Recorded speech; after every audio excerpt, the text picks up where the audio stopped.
আলাইকুম সবাইকে সবাইকে 2024-এর 2024-এর ব্যথা বেদনা ভুলে নতুন বছর উদযাপনের জন্য শুভেচ্ছা জানাই।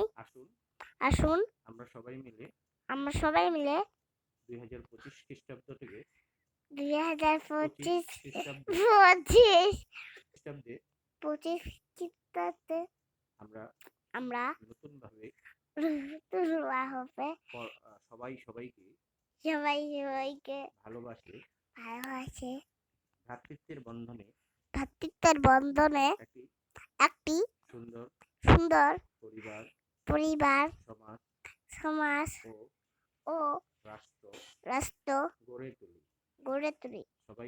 সবাইকে একসাথে বলবো, হ্যাপি নিউ ইয়ার, শুভ নববর্ষ শুভ নববর্ষ 2025। 2025। ধন্যবাদ। আসসালামু আলাইকুম। ধন্যবাদ। আসসালামু আলাইকুম।